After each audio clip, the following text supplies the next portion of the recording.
Hello family, this is African Esquire. I'm here with a new video. So if you're like me, you probably stay away from CNN and you really don't pay them much attention, especially since Donald Trump's been in office, because I don't know if any of you have noticed, but CNN hardly reports anything outside of the Russia investigation. Did Russia interfere with the United States election whenever the United States elected Donald Trump? I personally believe that regardless of if they interfered or not, he still would have been elected, so why are they keep talking about this?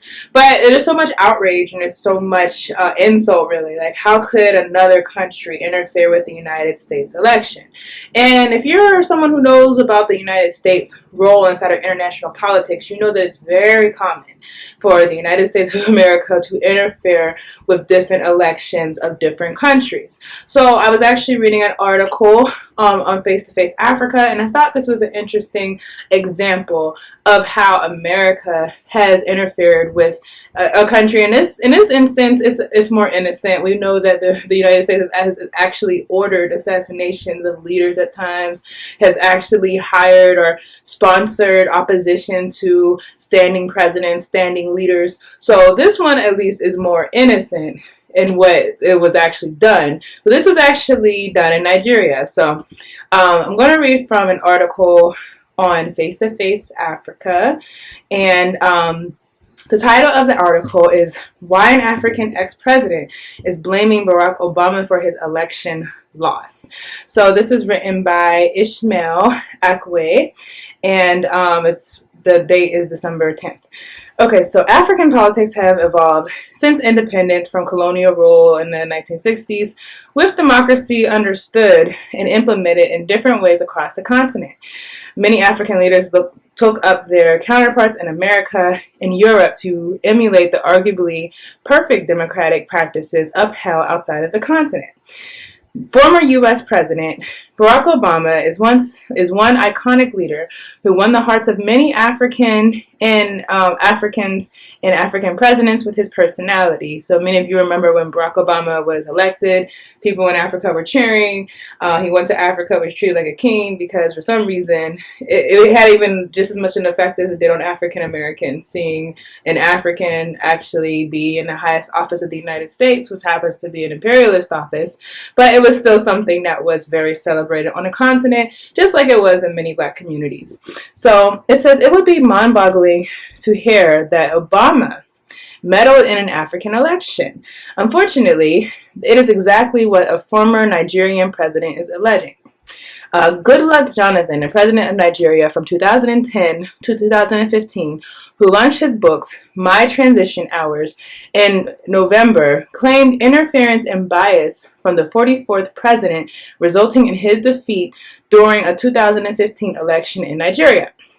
On March 23, 2015, President Obama himself took the unusual step of releasing a video message directly to Nigerians, all but telling them how to vote.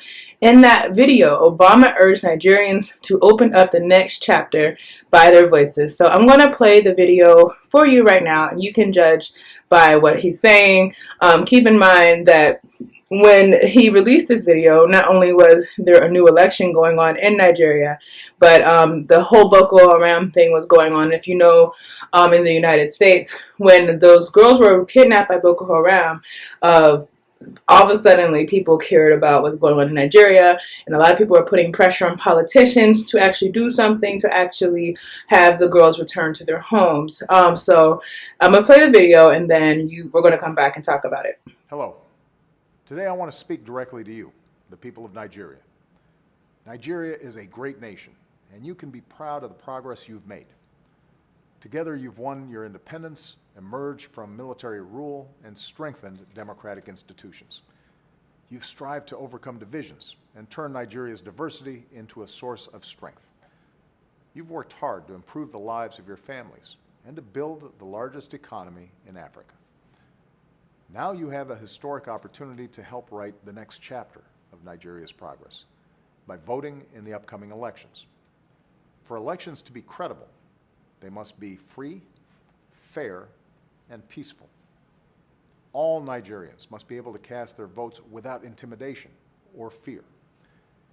So I call on all leaders and candidates to make it clear to their supporters that violence has no place in democratic elections, and that they will not incite, support, or engage in any kind of violence before, during, or after the votes are counted. I call on all Nigerians to peacefully express your views and to reject the voices of those who call for violence.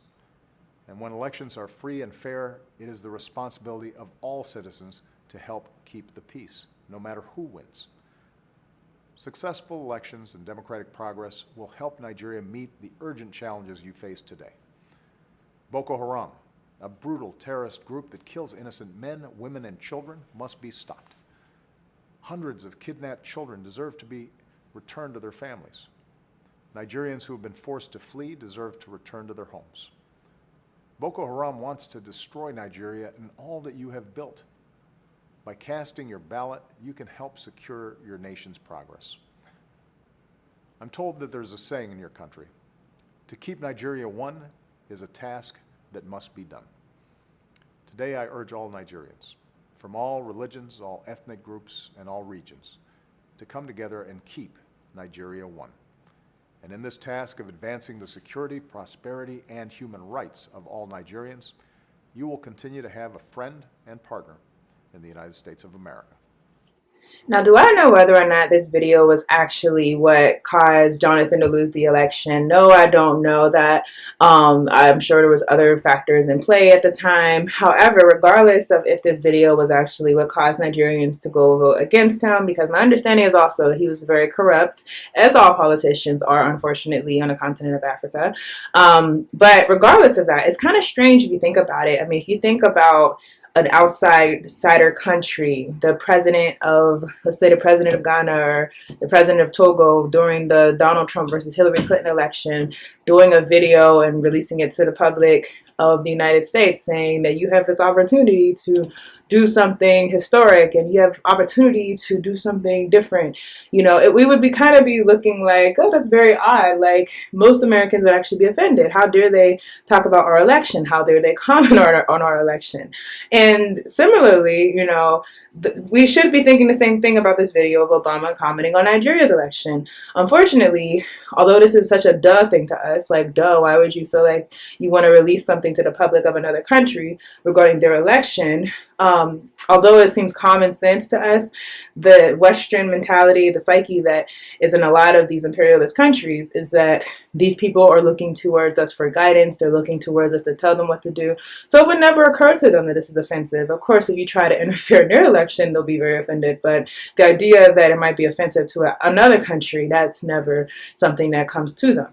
So the article goes on to say, and I'm jumping around a little bit, this was this blanket accusation. This is Jonathan talking. There was this blanket accusation that my body language was supporting corruption, a line invented by the opposition, but which the media and civil society bought into and helped to project to the world.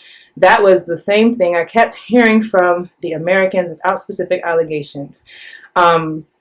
He says, I got on well with Minister David Cameron, but at some point I noticed that the Americans were putting pressure on him and that he had joined them against me.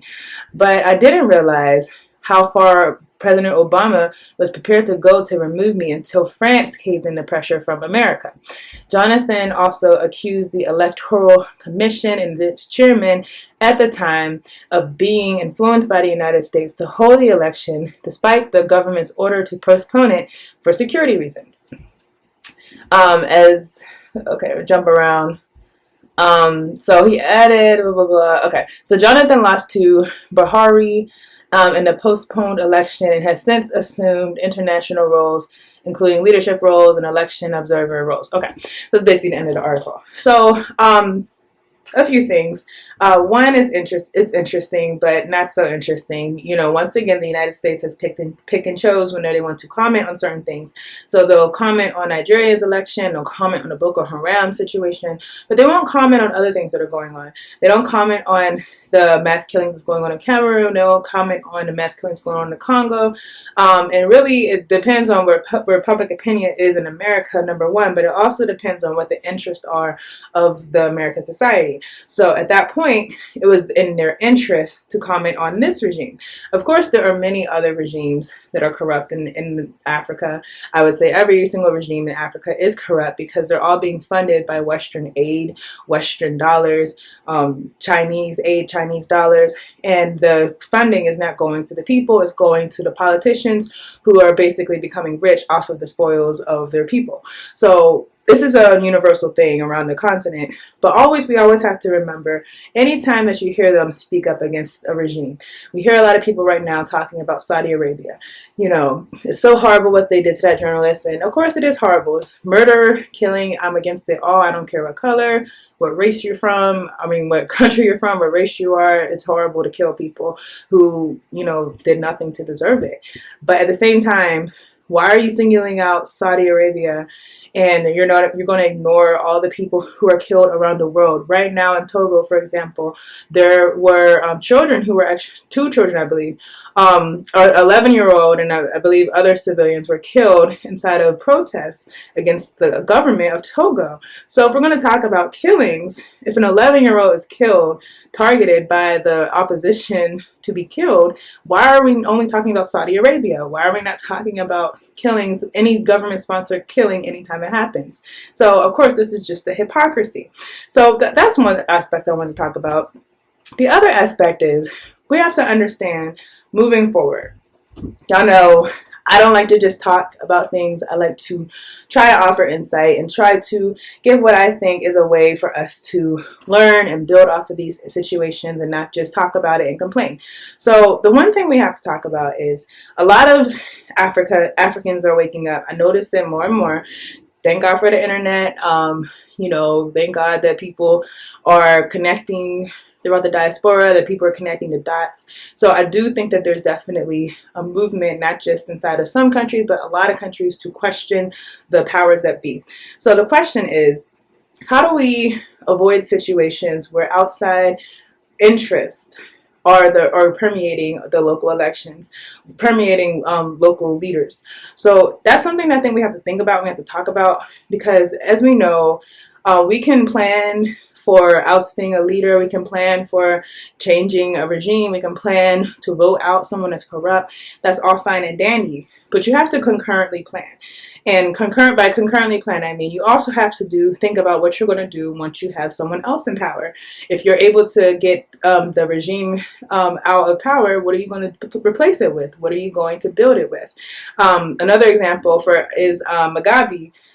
People were so worried about getting him out of power, thinking that once he was gone, Zimbabwe would be better, be freer. Now there was an article released recently, I forget which news site, but people were saying it was better when he was president because he was replaced by someone who was more corrupt than him, who cares less about the people, and who actually does adhere to Western and interest and also the Chinese interest inside of Zimbabwe. So you were so anxious to get rid of what you thought was bad, and you weren't concurrently planning to actually get something that's better.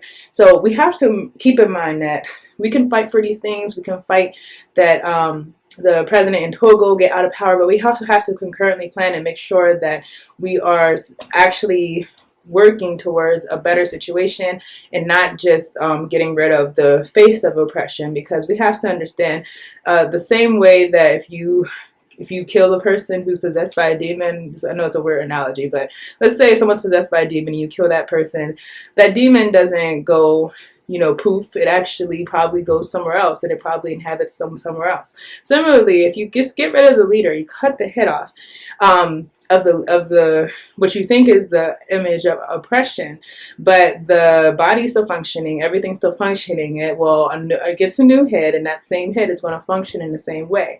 So we have to be concerned about creating a continent, creating countries where these things aren't possible.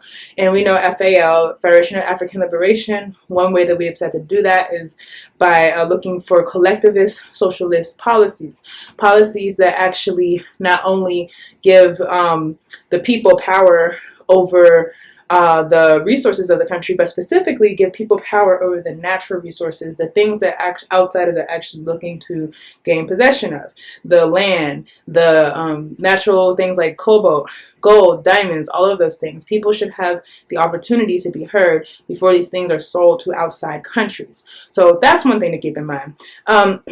Lastly, I want to talk about, there's two faces to, the whole Obama video. So as I said earlier, that was actually a tame version of U.S. interference inside of another country's politics. If you know anything about, for any, it's so hard to like point to one, but because there's so many international examples of the United States doing horrible things in order to interfere with politics. But one of the best ones would probably be the Contras inside of Panama. You could also think about Cuba. You can think about Patrice Lumumba. You can think about so many examples of the United States ordering assassinations, instigating conflicts, Muammar Gaddafi giving power to opposition that they don't necessarily have, but giving the appearance that these people are representative of the collective when they're not. These are all tactics that have been used. These are all things that you won't see politicians admit to, because it's kind of like, we're not going to admit to this because it's really immoral. But again, they'll cry and they'll whine on CNN all day because, oh my gosh, how could the Russians interfere with our election? How could they do this? How? And they'll talk about that. And they'll act like they're on a moral ground by saying, how dare you do this? But how dare you do it so often? I mean, how dare you do it? They don't even just do it in African countries, Latin American countries. They do it in Western countries. They are constantly trying to interfere with what happens, because in the international scheme, they think that they know what's best for the world. They think they know what's going to do the best for American interests, and because of that, they're always going to push the person who they think is better, or they're going to push a policy that they think is better. And anytime that they think that something's going to collide with that, they're willing to get rid of you. So that's the surface. As I said, with Obama releasing a video, we also have to be concerned with the hidden things that are done.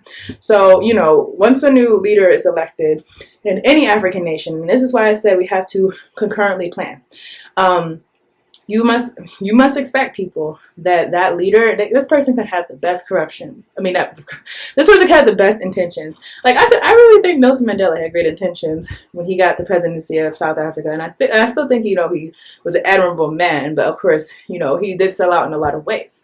You can have the greatest intentions for your people. You can have the intentions that you're going to change this and change that, but you have to understand that when you elect that person, it doesn't matter what the intentions are.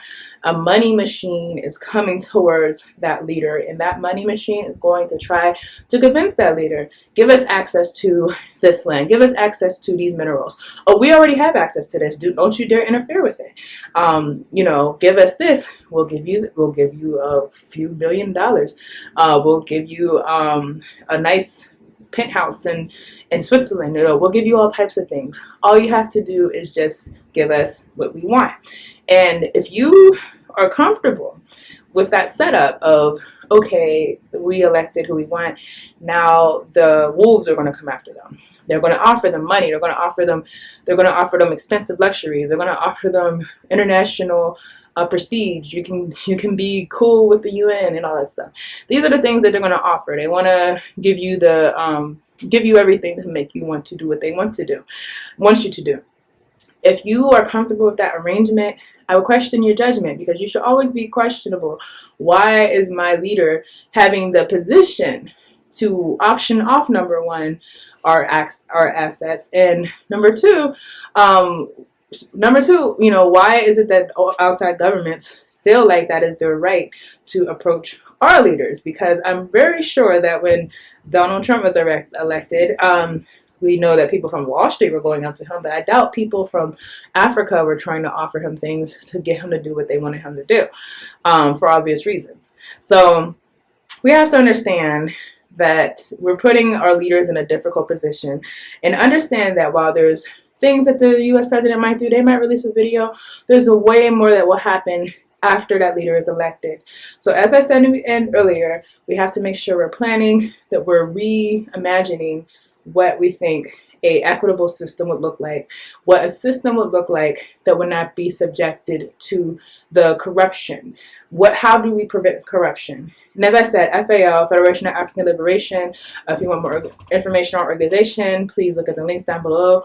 But we do advocate that the people should all have access and the option to make decisions over their resources, over their money, of the debt that they're trying to get the people to pay, which, you know, it's just so crazy to me that I can be a leader of your country for, let's say my term is for 5 years, and that's it. That's in a good, stable African democracy. And within that time, I can say, oh, well, hundreds of millions of dollars of debt. I can sign up for that, and that's going to be on your head and your children's head. Whenever I'm no longer president, I take my millions of dollars that I got from that deal, and I go live somewhere else. And you have to deal with my consequences, the consequences of my actions. This is what exists today. So I say all that to say, let's make sure that we're thinking ahead and actually reimagining how do we prevent corruption and how do we stop these things from happening in the cyclical way that they have been happening for decades and decades. So that's all I have in this video. I'd love to see your comments, and I will see you all in another video.